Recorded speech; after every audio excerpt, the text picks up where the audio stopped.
चलिए शुरुआत करते हैं फटाफट खबरों की। राम मंदिर निर्माण को लेकर छपा पत्रक 10 करोड़ परिवारों तक पहुंचने का रखा गया लक्ष्य। श्री राम जन्मभूमि तीर्थ ट्रस्ट ने छपवाए 10,000 पत्रक। कोरोना संकट के बीच 20 अगस्त से शुरू होगा यूपी विधानसभा का सत्र। नई प्रक्रिया के तहत एक सीट छोड़कर बैठेंगे सभी सदस्य। उपहार में सभी सदस्यों को मिलेगा मास्क। गोरखपुर में कोरोना के चलते लॉकडाउन। थाना कैंट, गोरखनाथ, गुलेरिया और शाहपुर रहेगा पूर्णतः लॉकडाउन। आज सुबह 5 बजे से 17 अगस्त सुबह 5 बजे तक लॉकडाउन रहेगा। उत्तर प्रदेश में बड़े पैमाने पर पुलिस उप अधीक्षकों के तबादले। 111 पुलिस उपाधीक्षक का हुआ तबादला। एक डीसीपी मुख्यालय ने जारी किया सूची। यूपी में हुए 111 डीएसपी के तबादले पर अखिलेश का तंज। ट्वीट कर कहा, कोरोना में उत्तर प्रदेश में 100 से अधिक डिप्टी एसपी के दूर दूर तबादले करना शासन की असंवेदनशीलता को दर्शाता है। अखिलेश ने कहा, नए शहर को समझने में समय लगता है, साथ ही शिक्षा सत्र के मध्य में ट्रांसफर की समस्या परिवार वाले जानते हैं। राहुल गांधी ने ईआईए पर उठाए सवाल। ट्वीट कर कहा, ईआईए 2020 ड्राफ्ट का मकसद साफ है। हैशटैग लूट ऑफ द नेशन। यह एक और खौफनाक उदाहरण है कि भाजपा सरकार देश के संसाधन लूटने वाले चुनिंदा सूट-बूट के मित्रों के लिए क्या क्या करती आ रही है। मुख्यमंत्री योगी ने कहा कि बाढ़ और जलमग्न क्षेत्रों में प्रभावित लोगों को समय से राहत पहुंचाया जाए, साथ ही इन स्थानों पर नाव और सुरक्षा आदि की दृष्टि से पुख्ता इंतजाम भी किए जाएं। सीएम ने कहा कि कोरोना से प्रभावित लोगों को अस्पताल पहुंचाने के लिए फौरन एम्बुलेंस उपलब्ध कराया जाए। इसके लिए कमांड एंड कंट्रोल सेंटर्स को प्रभावी बनाया जाए। सीएम ने कहा कि कोरोना से बचाव के प्रति अग्रिम रणनीति बनाकर कोविड-19 पर प्रभावी नियंत्रण स्थापित किया जा सकता है। वैश्विक महामारी कोरोना के चलते सीएम योगी ने प्रदेशवासियों की उत्तम स्वास्थ्य व्यवस्था एवं टेस्टिंग क्षमता में विस्तार सुनिश्चित करने के और आमजन में कोरोना वायरस के संक्रमण को नियंत्रित करने के लिए जन जागरूकता हेतु टीम 11 के साथ समीक्षा बैठक की। एसीएस चिकित्सा एवं स्वास्थ्य समिति मोहन प्रसाद ने कहा कि प्रदेश में ई संजीवनी पोर्टल का लगातार प्रयोग किया जा रहा है। कल 1495 लोगों ने ई संजीवनी पोर्टल का प्रयोग करते हुए डॉक्टरों से सलाह भी ली है।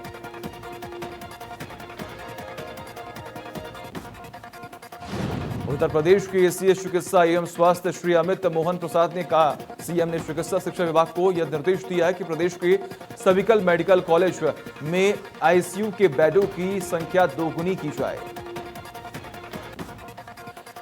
अखिलेश यादव ने साइकिल के साथ ट्वीट कर अपनी फोटो कहा, 2022 तरक्की की बात साइकिल के साथ होगी। अखिलेश यादव ने 22 में बाइसिकल का नारा दिया है।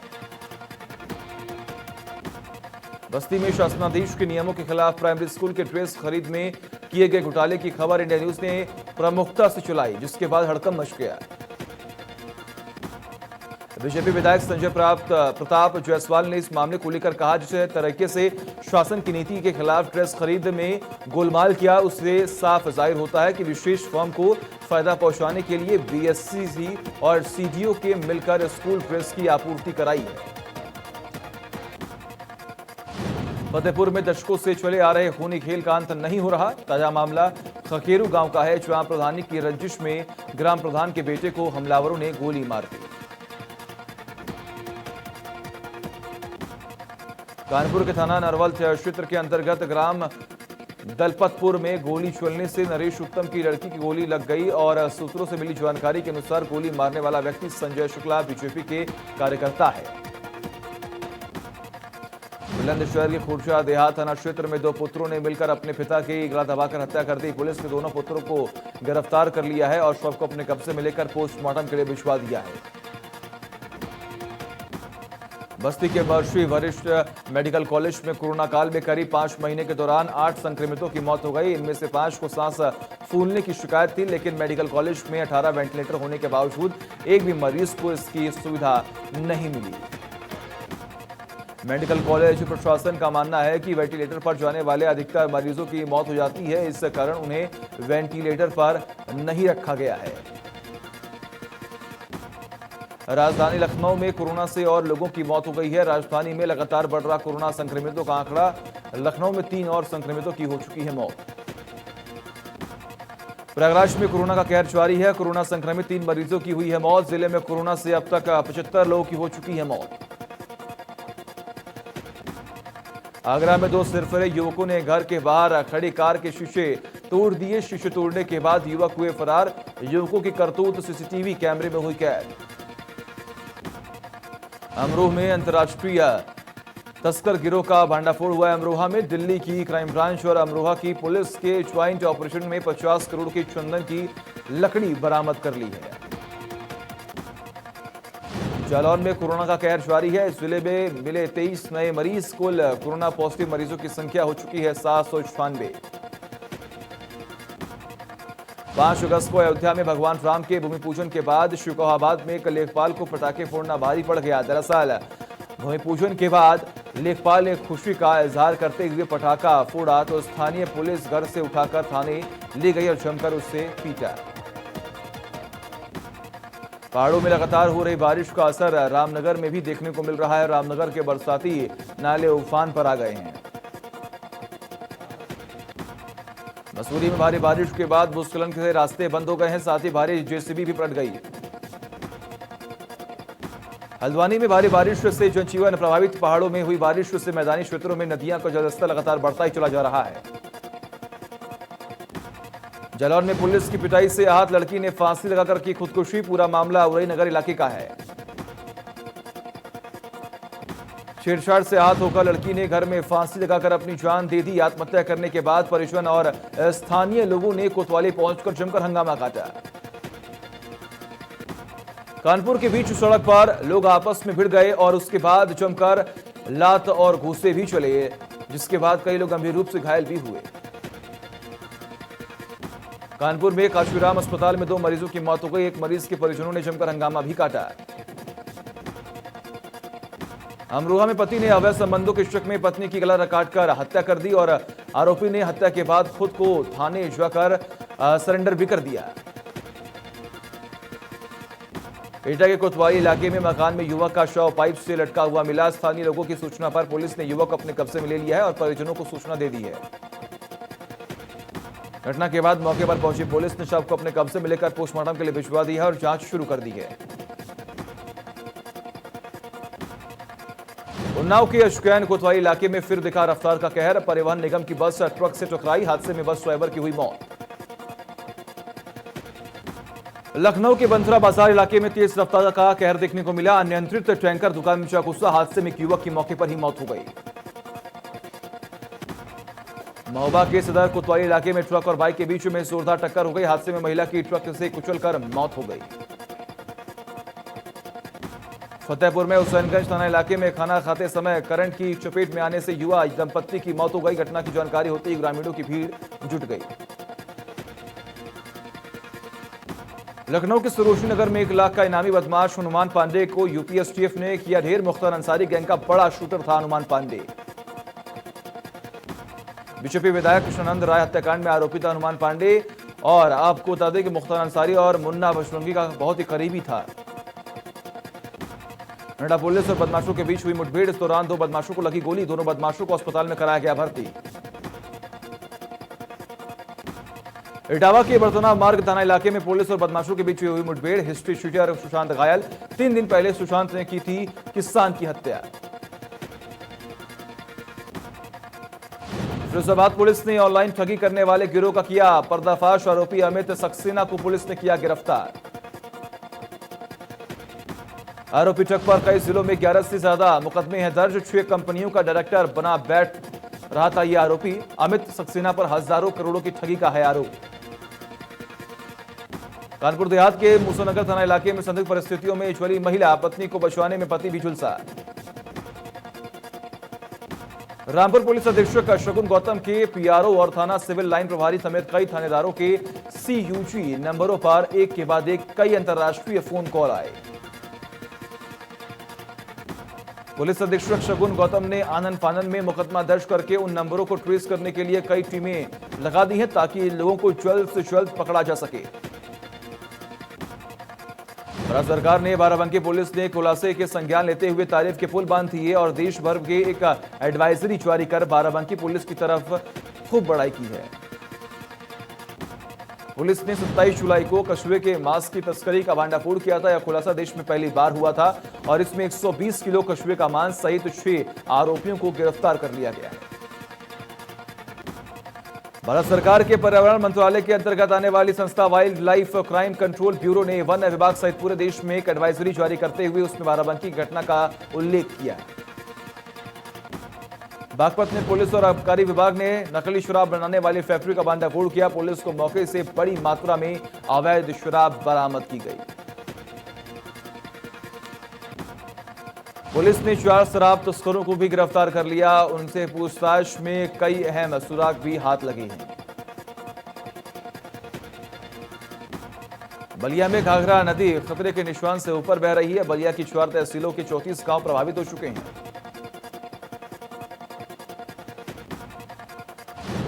बलिया के जिलाधिकारी का यह कहना है कि बांध को बचाने और स्थानीय लोगों की मदद के लिए जिला प्रशासन मुस्तैदी से जुटा हुआ है। घाघरा का पानी से बांध को बचवाने के नाम पर बाढ़ विभाग मानकों की जमकर धज्जियां उड़ा रहा है। रिसाव की जगहों पर सफेद बालू और गिट्टी डाली जा रही है। फतेहपुर के बहुआ गाजीपुर रोड की जर्जर अवस्था और जानलेवा गड्ढों के चलते हर दिन हादसा होता है। इस दुर्घटना के विरोध में गुलाबी गैंग जमकर हंगामा करती हुई दिखाई दे रही है। विरोध प्रदर्शन की अगुवाई करते हुए संगठन की अध्यक्ष हेमलता पटेल ने कहा कि गड्ढा युक्त सड़क के कारण आए दिन दुर्घटनाएं होती रहती हैं, लेकिन शासन और प्रशासन कोई ठोस कदम नहीं उठा रहा है।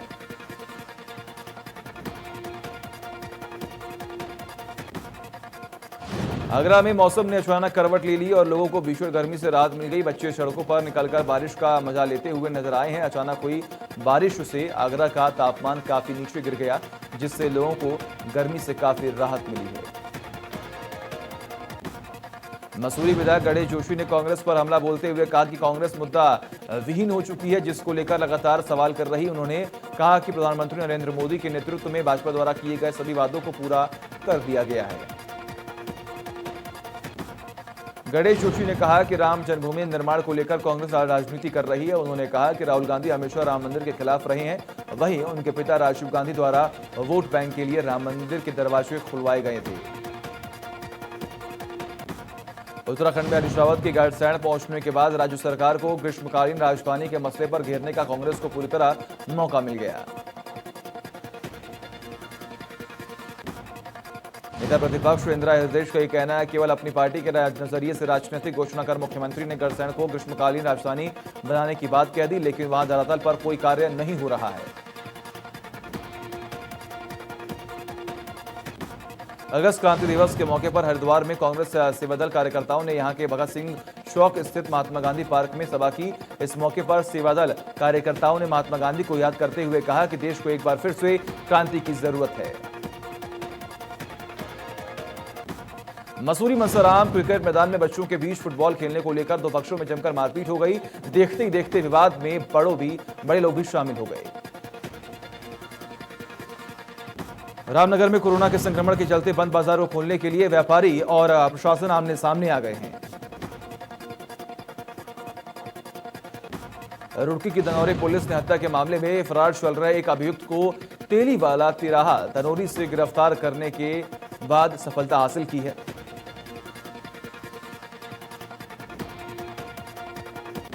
नेपाल के प्रधानमंत्री केपी शर्मा ओली ने एक बार फिर नेपाल में असली अयोध्या होने का दावा करते हुए वहां राम की मूर्ति बनवाने और इसे भगवान राम की जन्मस्थली के रूप में प्रचारित करने का आदेश दिया है।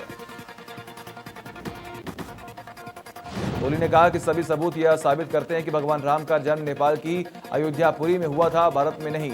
उन्होंने सबूत जुटाने के लिए खुदाई कराने का भी आदेश दिया है।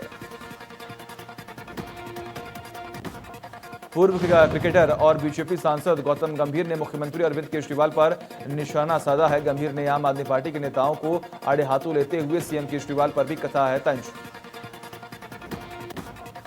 गंभीर ने ट्वीट करके लिखा कि एक नेता दंगे भड़काने की बात कबूल करता है, दूसरा पिछड़े वर्ग को भड़काना चाहता है, फिर भी बात बात पर करोड़ों के विज्ञापन देने वाले अरविंद केजरीवाल चुप हैं। देश में कोरोना का विस्फोट जारी है। 24 घंटे में 64,000 से ज्यादा नए केसेस आए सामने। कोरोना मरीजों की संख्या 22 लाख के पार हो चुकी है। देश में 6,34,000 से ज्यादा कोरोना के एक्टिव मरीज हैं, जबकि 15,34,000 से ज्यादा मरीज ठीक होकर अपने घर लौट चुके हैं।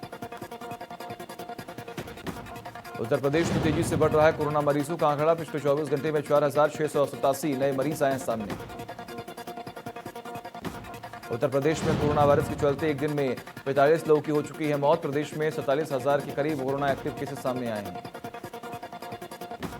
उत्तराखंड में भी कोरोना तेजी से फैल रहा है, अपना पांव पसार रहा है। पिछले 24 घंटे में 200 से ज्यादा नए कोरोना संक्रमित केस मिले हैं। प्रदेश में कुल मरीजों की संख्या 9,632 पहुंची है।